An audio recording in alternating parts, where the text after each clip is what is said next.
They walk among us, the rarely seen. Neck long, belly swollen, mouth a pinhole too narrow to feed.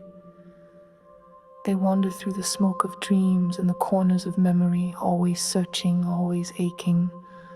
In Buddhist cosmology, they are the Preta, the hungry ghosts, beings born of insatiable craving, doomed to drift through lifetimes with needs they cannot name and appetites they cannot satisfy, but we do not need to die to become them. We have become hungry ghosts in our own world.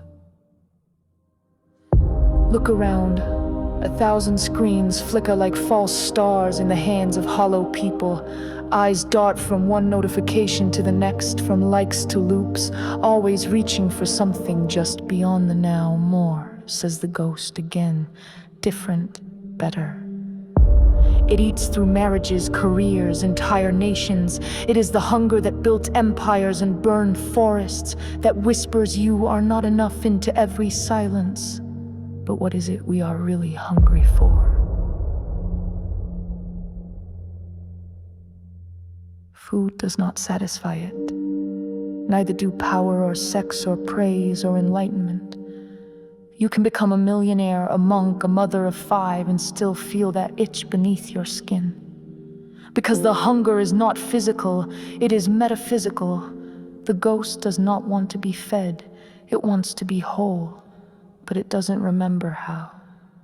The hungry ghost is a distortion, a karmic echo. It is what happens when we become identified with the ache. Instead of feeling the wound and letting it breathe, we become the wound. We think, if I just get this next thing, this person, this role, this realization, then I will finally be real. But every attempt to fill the void only deepens it. The hungry ghost feeds on grasping, and each morsel only sharpens the hunger.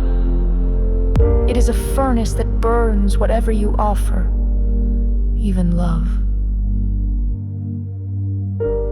And so the suffering continues, endlessly recycled generation to generation. Parents ache for approval and pass it on to their children. Lovers ache for completion and drown one another. Societies invent addictions and call them economies. All the while the ghost walks silently behind us, its hand in our chest. But there is another way. The ghost cannot be killed. It can only be seen with deep and loving clarity. In Buddhist practice, you do not banish the ghost. You bow to it, you feed it. Symbolically, with offerings of compassion and attention, you light a candle and whisper, I see you, I know your hunger, you are welcome here, and something changes. Slowly, the ghost begins to soften. It remembers its own forgotten name. It was not evil, it was lost. In Advaita, we see this too. The hunger was born of misidentification, of thinking we are the one who lacks rather than the consciousness in which all longing appears. When you stop chasing completeness and begin abiding as the space in which desire arises and falls, then the ghost has nowhere to haunt.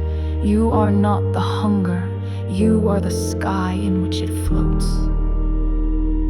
Healing does not come through fulfillment. It comes through presence, through being still enough to feel the original pain before it splintered into 1,000 pursuits. Through meeting the ghost like an old friend, through breathing through the ache instead of around it. The hungry ghost is not our enemy. It is the distorted echo of our deepest yearning to return, to home, to self, to the nameless peace before craving began. And in that, it is sacred. So let us light a lamp for them and for ourselves. Let us sit in the quiet and feel the ache without fleeing. Let us eat slowly, love gently, and speak truth even when it trembles. Because every ghost was once a soul looking for home. And maybe, just maybe, by staying still long enough, we can show it the way.